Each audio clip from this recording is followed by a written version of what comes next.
dengan serba kekurangan makanan, kekurangan air minum, tetapi mereka masih mencoba untuk bahagia bersama anak-anak mereka.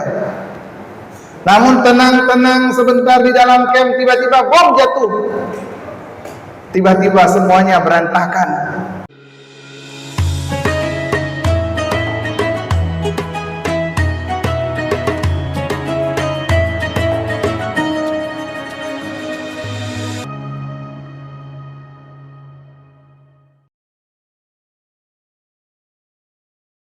Assalamualaikum warahmatullahi wabarakatuh.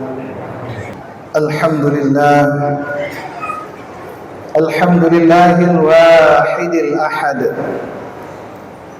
Ahmaduhu subhanahu wa huwal faradus samad. Lam yalid wa lam yulad wa lam yakul lahu kufuwan ahad. أشهد أن لا إله إلا الله وحده لا شريك له وأشهد أن محمدا عبده ورسوله لا نبي بعده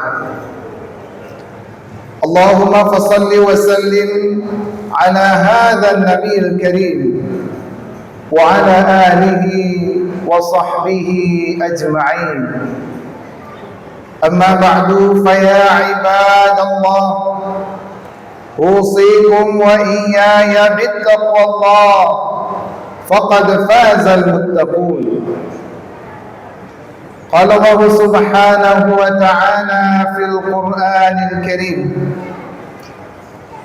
أعوذ بالله من الشيطان الرجيم بسم الله الرحمن الرحيم يا أيها الذين آمنوا إن جاءكم فاسق بنبأ فتبينوا أن تصيبوا قوما بجهالة فتصبحوا على ما فعلتم نادمين. وقال أيضا يا أيها الذين آمنوا لا يسخر قوم من قوم عسى أن يكونوا خيرا منهم ولا نساء من نساء عسى أن يكن خيرا منهن ولا تلمزوا أنفسكم ولا تنابزوا بالألقاب بئس الاسم الفسوق بعد الإيمان ومن لم يتب فأولئك هم الظالمون. صدق Allahul Azim. Sidang jemaah Jumat yang dirahmati Allah Subhanahu wa taala. Marilah pada kesempatan pertama kita senantiasa bersyukur kepada Allah Subhanahu wa taala seraya memuji Allah atas limpahan rahmat dan karunia yang sampai hari ini kita masih bisa menikmati nikmat Allah dengan gratis dan tidak terputus. Sementara hadirin yang berbahagia di belahan dunia yang lain, saudara-saudara kita di Gaza, di Palestina, mereka saat ini tidak bisa menikmati secara nyaman apa yang kita nikmati saat ini, hadirin yang berbahagia. Saudara-saudara kita di sana belumlah aman sebagaimana yang kita rasakan di sini. Makanya khatib pada hari ini menggunakan syal Palestina untuk mengingatkan kembali kita di tengah kesibukan kita dengan berbagai macam event nasional dan daerah. Terkadang akan membuat kita terlupa bahwa di Palestina saat ini belumlah aman, dan saudara-saudara muslim kita hari ini bahkan sangat memprihatinkan, hadirin yang berbahagia. Bisa kita bayangkan bagaimana saat ini mereka bahkan berada dalam camp-camp dengan serba kekurangan, kekurangan makanan, kekurangan air minum, tetapi mereka masih mencoba untuk bahagia bersama anak-anak mereka. Namun tenang-tenang sebentar di dalam camp, tiba-tiba bom jatuh. Tiba-tiba semuanya berantakan. Ada yang terputus badannya, ada yang terputus kepalanya, ada yang terluka tubuhnya, ada yang bahkan orang tuanya memegang kepala anaknya, setengah badan sudah terputus, paru-paru, jantung kelihatan semuanya. Itulah saudara kita saat ini, hadirin yang berbahagia. Sidang jemaah yang mulia, karena itu khatib pada kesempatan singkat ini mengangkat sebuah tema, merawat ukhuwah untuk membangun kekuatan umat. Kenapa tema ini penting, hadirin? Karena ukhuwah hari ini menjadi hal yang sangat rentan. Itulah di depan mata kita, kejadian di Palestina ini adalah wujud dari rapuhnya ukhuwah Islamiyah di Timur Tengah.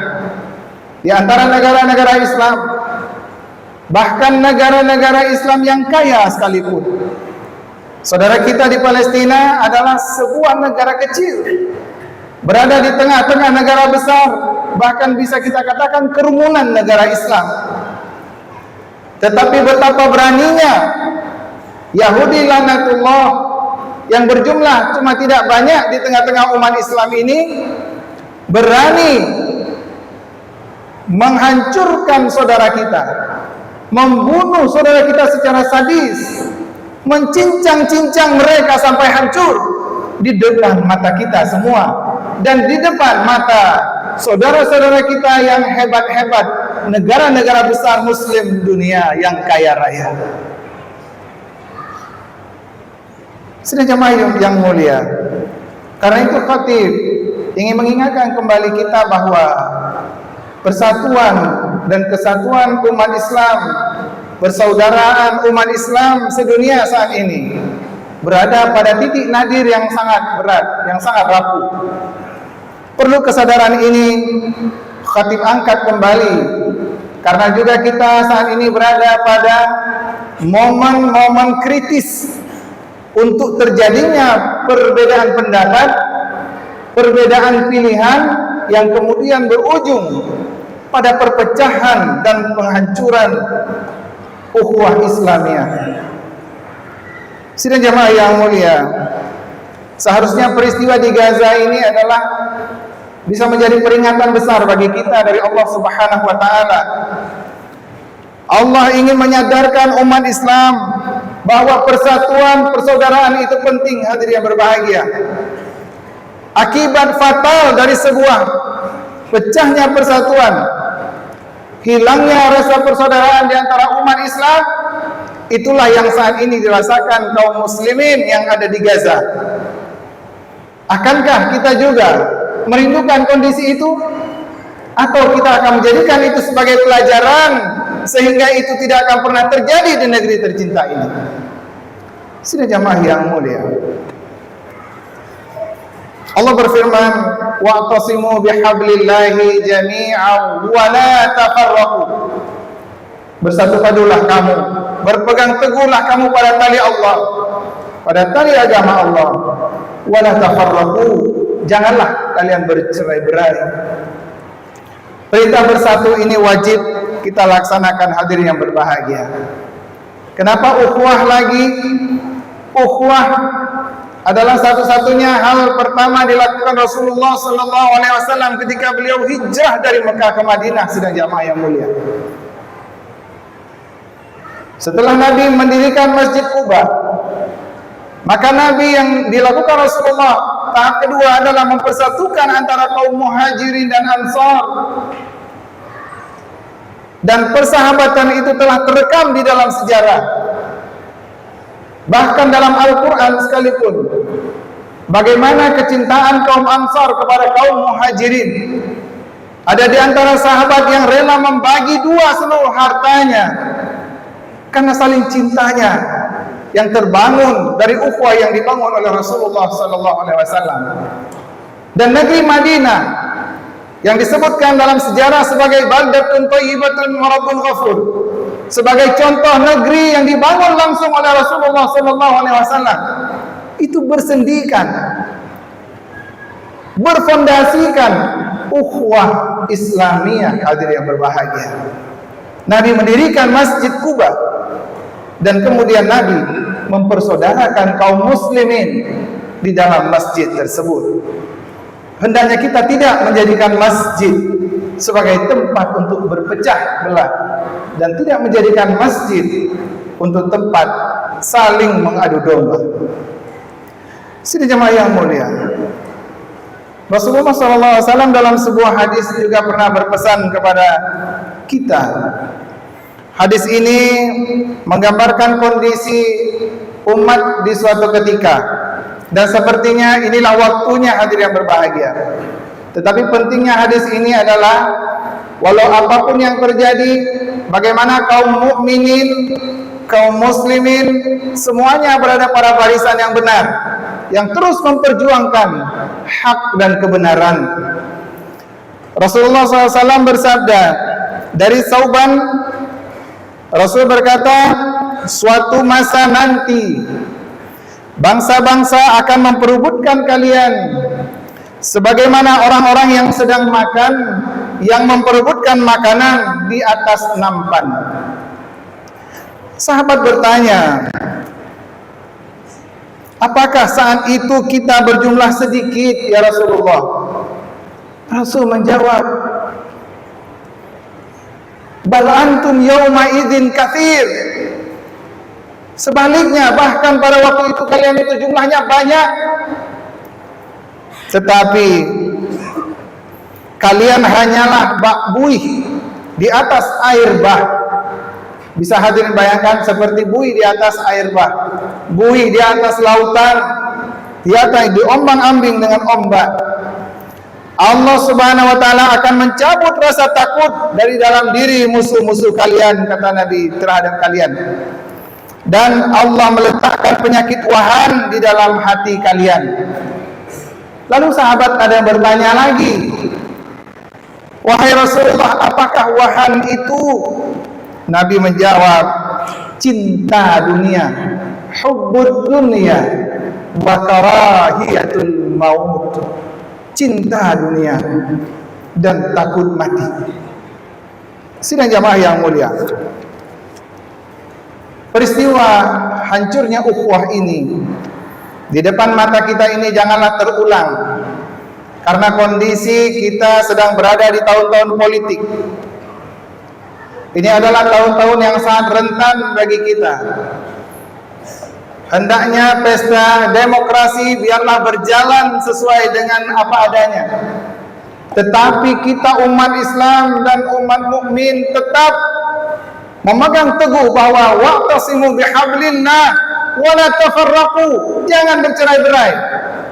Berbeda boleh, karena perbedaan adalah sunnatullah. Hidup ini indah karena ada perbedaan, hadirin. Nabi juga mencontohkan bahwa persatuan umat, al-mu'min lil mu'min kal bunyan, bahwa seorang mukmin dengan mukmin yang lain ibarat bangunan, yashuddu ba'duhu ba'dha, saling menguatkan satu dengan yang lainnya. Sampai Nabi mengepalkan tangan-tangan beliau, jari-jari tangan beliau, yashuddu ba'duhu ba'dha, saling menguatkan satu sama lainnya. Kenapa? Bangunan yang dicontohkan Nabi, hadirin yang berbahagia, karena bangunan ini dibangun begitu kokoh adalah dari material yang berbeda-beda, bukanlah dari satu material saja. Karena itu perbedaan itu adalah sunnatullah. Kita pergi ke alam raya, kita lihat warna-warni kebun, itu juga indah karena ada perbedaan. Ada warna hijau, rumput-rumputan dan dedaunan. Ada warna coklat, daun kering. Ada warna merah, muda, bunga, dan sebagainya. Itulah yang menciptakan keindahan, hadirin. Jadi perbedaan hendaklah kita membangun persatuan dengan perbedaan. Ibarat jari tangan, jari-jari tangan ini berbeda-beda, makanya Nabi mengepalkannya. Ada jempol yang gendut pendek seperti ini, ada telunjuk, ada jari tengah, ada jari kelingking yang kecil. Tetapi apa hikmahnya Allah menciptakan seperti ini? Apa susah bagi Allah hanya menciptakan jempol saja? Tentu tidak, hadirin yang berbahagia. Allah menciptakan jari tangan kita beda-beda. Justru ketika kita kepalkan akan melahirkan kekuatan yang bahkan orang bisa mengguncang dunia dengan tangan yang dikepal ini. Karena itu hadirin yang berbahagia, janganlah nanti perbedaan pilihan, perbedaan pandangan, perbedaan paradigma, berbeda partai politik, lalu kita bermusuh-musuhan, berpecah-pecah belah, saling kirim WA, saling kirim foto, saling kirim video untuk saling mengejek dan sebagainya. Ini adalah akan menjadi kunci daripada perpecahan, hadirin yang berbahagia. Tuntunan Allah Subhanahu wa taala untuk merawat persaudaraan ini adalah dalam surah Al-Hujurat ayat 6, kemudian ayat 11 dan 12. Ayat 6 sampai 11, sampai 12, sampai 13. Itu semuanya adalah tuntunan Allah kepada kita. Bagaimana kita harus merawat persaudaraan ini. Hadirin, persaudaraan adalah dasar dari persatuan. Persatuan adalah modal untuk kekuatan, dan kekuatan adalah pilar untuk kita raih kemenangan. Tidak ada kemenangan umat Islam tanpa kekuatan, hadirin yang berbahagia. Dan tidak ada kekuatan tanpa persatuan, dan tidak ada persatuan tanpa ukhuwah dan kasih sayang di antara kita, hadirin yang berbahagia. Apa pesan Allah Subhanahu wa taala? Ini di musim-musim politik ini penting sekali kita pahami ayat ini. Ya ayyuhalladzina amanu, wahai orang-orang yang beriman, in ja'akum fasikum binaba'in, apabila datang seseorang fasik membawa berita, fatabayyanu, maka hendaklah engkau meneliti berita itu. Jangan diterima mentah-mentah, hadirin yang berbahagia. Kenapa kata Allah? Antusibu qauman bijahalatin, supaya kamu tidak mencelakakan suatu kaum karena kecerobohanmu, karena kebodohanmu. Fatusbihu ala ma fa'altum nadimin, yang pada akhirnya kamu akan menyesali perbuatanmu itu.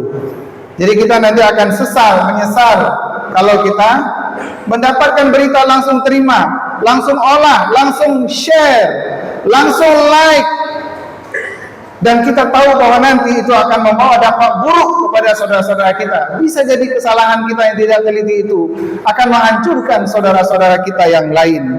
Dalam ayat lanjutannya, ya ayyuhalladzina amanu, ini surat ayat 10. Wahai orang-orang yang beriman, la yaskhar qaumun min qaumin, janganlah suatu kaum mengolok-olok kaum yang lain.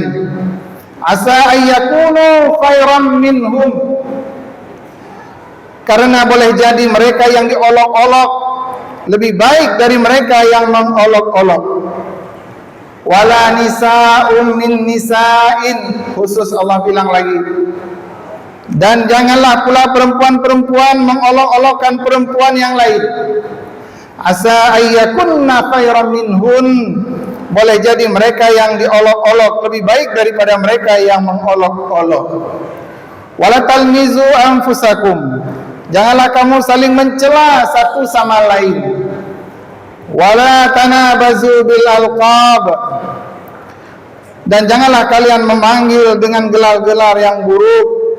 Bi'salismul fusuq ba'dal iman, seburuk-buruk panggilan adalah panggilan fusuk ba'dal iman, setelah orang beriman. Wa man lam yatub fa ulaika humuz zalimun, dan barang siapa yang tidak bertaubat maka mereka itulah orang-orang yang zalim. Bukankah begitu jelas Allah memberi rambu-rambu bagaimana kita harus bersikap dalam kehidupan ini untuk menjaga persaudaraan dan toleransi di antara kita.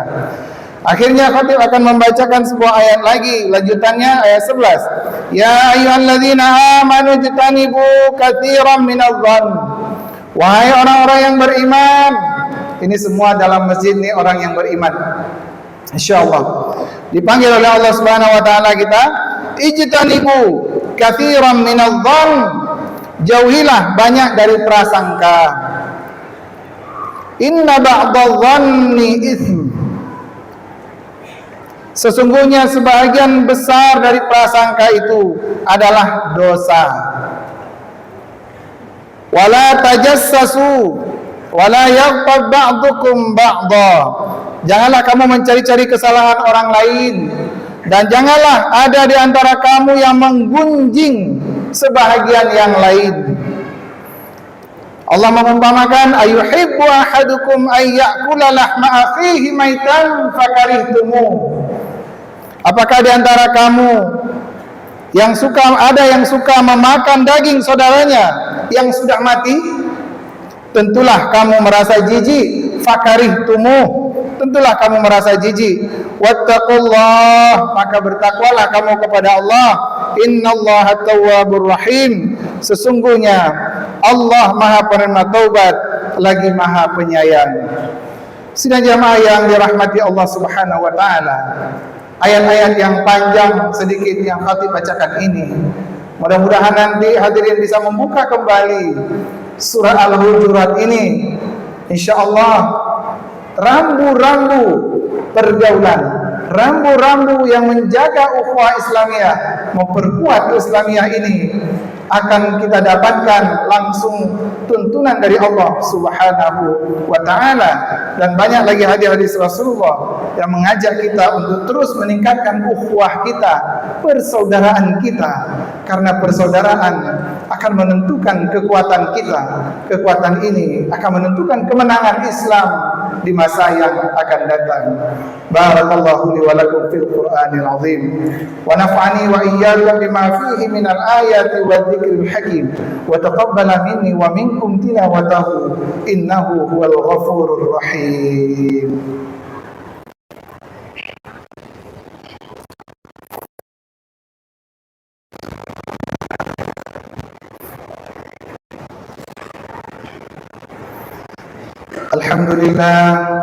الحمد لله نحمده ونستعينه ونستغفره ونعوذ بالله من شرور أنفسنا ومن سيئات أعمالنا، من يهد الله فلا مضل له ومن يضلل فلا هادي له. أشهد أن لا إله إلا الله وحده لا شريك له، وأشهد أن محمدا عبده ورسوله لا نبي بعده. اللهم فصل وسلم على هذا النبي الكريم وعلى آله وصحبه أجمعين. أما بعد، فيا عباد الله، اتقوا الله حق تقاته ولا تموتن إلا وأنتم مسلمون. قال الله سبحانه وتعالى في القرآن الكريم: أعوذ بالله من الشيطان الرجيم، بسم الله الرحمن الرحيم. والعصر إن الإنسان لفي خسر إلا الذين آمنوا وعملوا الصالحات وتواصوا بالحق وتواصوا بالصبر. إن الله وملائكته يصلون على النبي، يا أيها الذين آمنوا صلوا عليه وسلموا تسليما. اللهم صل على محمد وعلى آل محمد كما صليت على إبراهيم وعلى آل إبراهيم في العالمين إنك حميد مجيد. اللهم اغفر للمؤمنين والمؤمنات والمسلمين والمسلمات الأحياء منهم والأموات برحمتك يا أرحم الراحمين. ربنا ظلمنا أنفسنا وإن لم تغفر لنا وترحمنا لنكونن من الخاسرين. ربنا آتنا في الدنيا حسنة وفي الآخرة حسنة وقنا عذاب النار. عباد الله، Innallaha ya'muru bil 'adli wal ihsan wa ita'i dzil qurba wa yanha 'anil fahsya'i wal munkari wal baghi ya'idukum la'allakum tadhakkarun. Fadhkurullahal 'azima yadhkurkum was'aluhu min fadlihi yu'tikum wa la dzikrullahi akbar.